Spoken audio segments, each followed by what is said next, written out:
My name's Vicky and welcome to my first out of 4-part series doing a sew along for the Shelby dress by True Bias. So I'm doing this in collaboration with the Rag Shop. They were looking for people to do some YouTube content using their fabrics. So I signed up and they let me pick a fabric of my choice, which was very, very exciting. It was quite hard to narrow it down. When I saw this fabric godmother crepe, I knew it would just be really perfect to make the Shelby dress. It's a dress that I've been wanting to make for quite a long time now, and these colours are just really, really me. I just really love them. It's quite a vintagey autumnal palette, so I'm really excited to be doing this. So thanks for joining me, whether you are sewing along week by week or looking at this at some point in the future. I really hope that you find this video helpful. I'll try and include as much tips as I can. And if you have any questions, just pop them in the comments below, or you can message me on Instagram. My account is Whatvickimade, and I will try and help you with anything. So this first week, I'm going to be talking about size, my fabric choice, any adjustments. I'm going to be doing a different sleeve to what comes with the pattern, and I'm also going to make a start on sewing the facing and ties. I'm going to be releasing these videos on Saturdays, starting with the 3rd of July, which will be today. Next week's going to be released on a Friday. That's because I'm working on the Saturday, and if you're watching the video as I uploaded it, I just wanted to be around to ask any questions, that was all. So if you message me on the Saturday, just give me a chance to get back to you, because I do work 12-hour shifts. So if I'm quiet, that'll be why. So yeah, for this pattern, there are 4 views. I can't remember now which is which, but there is 2 views that are mid-length, and you can do that in the romper or the dress view, and then there's the romper and dress in the maxi length. So I'm going to be making the dress maxi length. I just really like this pattern. I really hope that I love it as much as I think I'm going to. It just seems really stylish, it's got a nice swish, and yeah, I think it's sort of stylish but should be quite comfortable, which is what I like. So with regards to choosing the sizing, this pattern actually only goes up to a size 18, so it isn't the best for size. I've decided to cut a straight size 16. Now this pattern, I can't see any recommendation for what bust it's drafted for, and it's drafted for 5'5". I'm 5'5.5", so I'm hoping the height will be fine. If not, I'll just do a smaller hem. I've cut the straight size 16, which my waist is actually 1/2 inch bigger than, but it's got ties at the back and it's got ease, so I think I'll fit within that fine. I am usually a D cup when I sew, so I do need the full bust adjustment some of the time, because they're generally drafted for a B cup, but I'm hoping that isn't going to be an issue because of the ease if it is drafted for a B. Yeah, so also this is my little notebook. I like to make notes as I go so I don't forget anything. I've also not gone for the sleeve that comes with this pattern. You can either have a cap or a short sleeve. I've opted for the puff sleeve, which is an add-on. If you sign up to the True Bias newsletter, I think you can download this. I'll pop a link below anyway. I was going to do a sleeve hack anyway, and then I found this, so that makes life a little bit easier. This is just a PDF download. I've printed out on my computer. I've just printed off the 16 because you can do the layering when you print, and if it ends up I need a different size, I'll just reprint it. It's only 6 pages. I've also had the pattern printed in AO because for the maxi length it's 72 pages otherwise. So this has come in 4 pages, and because the pieces are so long, they actually cover 2 sheets. Now, when I came to trace this out, I've discovered that there's no real markers for joining the pieces up, and if you can just see here, if I join the pieces together at the edges of the paper, I wouldn't have got a full buttonhole. So I've printed off a few of the I've printed off the A4 page that would have covered this section, and I've matched up the buttonhole and the notch underneath, and there's actually a 4mm gap between the 2 printed sheets, which is quite annoying, because if you don't include that, you could end up with your waist being in the wrong location, your bust in the wrong location, your pieces won't match up. So I have taped these together with the 4mm gap before I've traced out. So that's going to be something that you'll need to check if you're using the AO. You don't want to risk losing that gap. Actually, I haven't checked my size boxes from this print, which you should do even though you've got it from the printer, because you just don't know, and you don't want to end up with it being printed out incorrectly. Couldn't find my tape measure then. So yeah, I'm just going to check that, and I'm just using, at the minute, I'm just using a roll of tracing paper that I got off Amazon actually.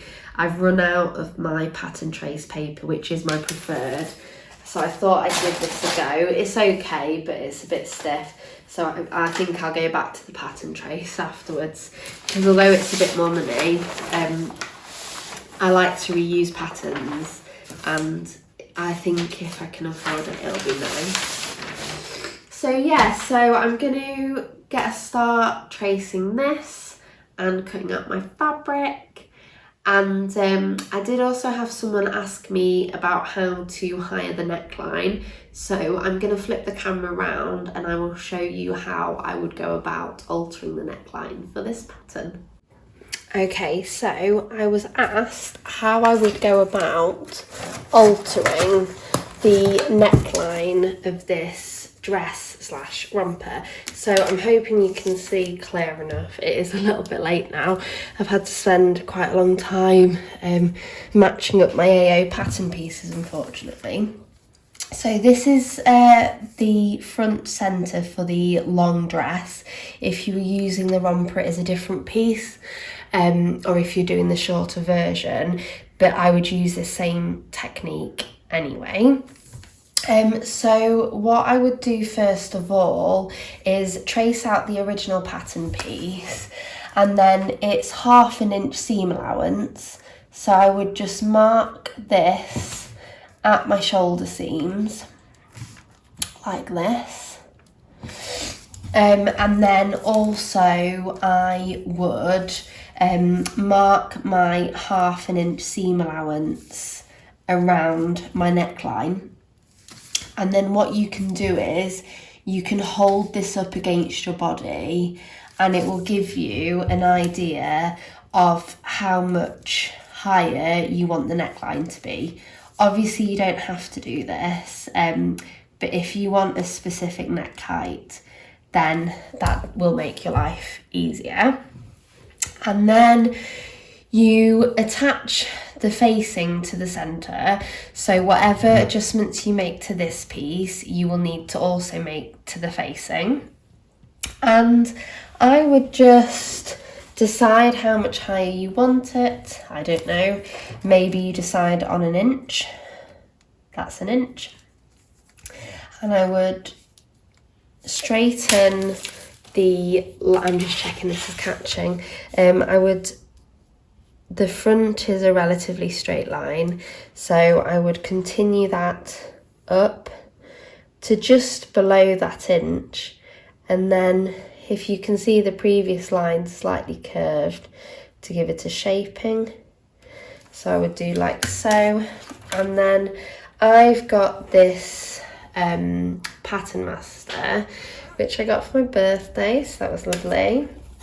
If you've got one, you can use that to sort of do your curve up and join the bodice at the top. You want it to be quite a smooth curve. And can you see that line there? That would be your new neckline, and that would increase the height by 1 inch. And then you've got your facing piece here, so I would just match up. Oh, there's no notches actually on the shoulder, but you can match up this notch here. You're going to want a new notch. So I'd just put it roughly in front of the old one. So what I would do is place this piece of tracing paper over your facing, match up the old notch, and then you can copy this new line onto your facing by putting your new tracing piece on top, and then you can trace through the two, take this one out, and then finish tracing the rest of the facing. So yeah, that's how I would change that neckline. So yeah, I hope that helps. This also means you will have to change where your buttons are slightly. They'll need to be slightly higher, or you might need an extra button depending on how much higher you're making the neckline. So I'm just getting ready now to cut out my fabric. I use I think it's an A1 cutting mat, and then I've also got a slightly smaller one because these pieces are very large. And I just thought I'd talk to you about fabrics for this pattern. So this is my Fabric Godmother crepe in Meadow. I think that's the name of it. I'll have to double check and I'll pop it in the video. But this fabric's got a really lovely texture to it because it's a crepe. It's got a really nice drape. So you want something that's got drape for this pattern. I can't remember exactly what's recommended on the pattern itself, but I'll pop a little listing of the recommended fabrics. I've got 4.5 meters. The pattern recommends 4.2 for this size and this view, but Steph sent me 4.5 just to be safe, so that was really good. Also, the selvage edge of the crepe looks like this. So when I came to overlock the cut edge, originally, I overlocked the selvage edge and it went on and on and on. And I thought, gosh, this is a really, really wide fabric. Then I realised it was a selvage. I've not seen the selvage edge look like that before, so it just threw me a little bit. I don't think this fabric's got a direction, so I'm just going to go with piecing my pieces in to make the best use of my fabric that I've got, because it's going to be better to piece them one way and one the other, because you've got a really narrow top and a really wide bottom. There is a layout plan on the pattern that I actually generally don't tend to use them. I cut mine flat, not on the fold, and then you get a better use of fabric. Just remember when you're cutting such a large bit of fabric, you don't want it hanging off the edge, otherwise it's going to pull as you cut it, which isn't what you want. And so off the top of my head, a few fabrics that you could use, anything with drape. So you could use a viscose, you could use a lightweight cotton, well I think you can anyway. You could use rayon, you could use obviously crepe. I think it would actually even work with a cotton lawn or a lightweight cotton. I know that the rag shop has got some lovely ginghams in at the moment. I've bought 2 of them actually, black and green. So I think that either of those would be lightweight enough to use. Yeah, so I will pop a little list in though of the ones that would work. So I'm just lining up my grain line here. I'm just going to get all these pieces cut out, and then I'll start recording again to sew up the faces and the waist. Okay, so finally we are going to get to do some sewing as part of week 1. And I've got here my waist ties, my interfacing, and then my front and back neck facings. So first of all, you need to apply your interfacing to your neck facings. So I'm just going to do that. I've already cut those out. So I'm just going to pop those on and get them ironed. So just while I'm doing this, I am using a microtex needle to sew this fabric. You can use a universal, I'm sure it would work fine, but personally if I'm using anything delicate, I do just prefer to use the microtex because they're just a finer needle, and then I just make sure I don't get any snagging. Okay, so now I've got my facings interfaced, I am going to attach the front and back facings, and it's a 1/2 inch seam allowance. So I just pin those together. So with regards to the seam finishes, I would usually finish my seams either with a French seam, which is my favourite, or I do overlock seam for anything that isn't going to be visible. So I can't do the overlocking at the moment because my overlock is currently being serviced. So what I would normally do to finish the seams of this facing is overlock them, but today I'm just going to press them and then I'll overlock them hopefully next week when I get my overlocker back. And then just do the same for the opposite side, if you can see.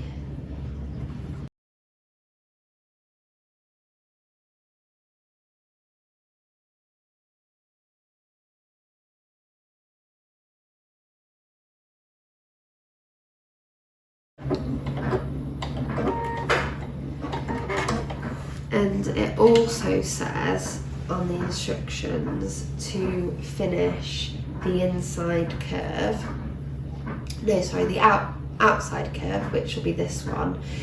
So again, that's something that I would usually overlock because you can't French seam that part. I don't have my overlock at the moment. If I don't get my overlocker back next week in time for recording the next stage, then I will consider doing a bias binding on that edge, because that does give a really nice neat finish. So that's the other option for me.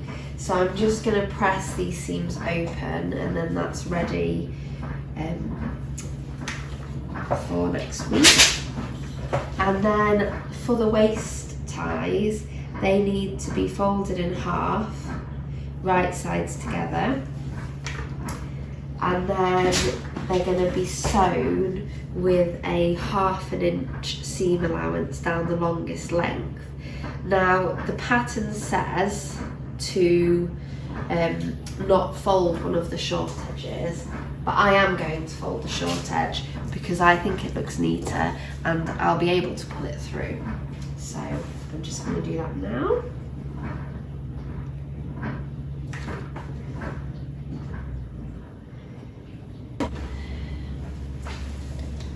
Okay, so I'm gonna sew across one end and down.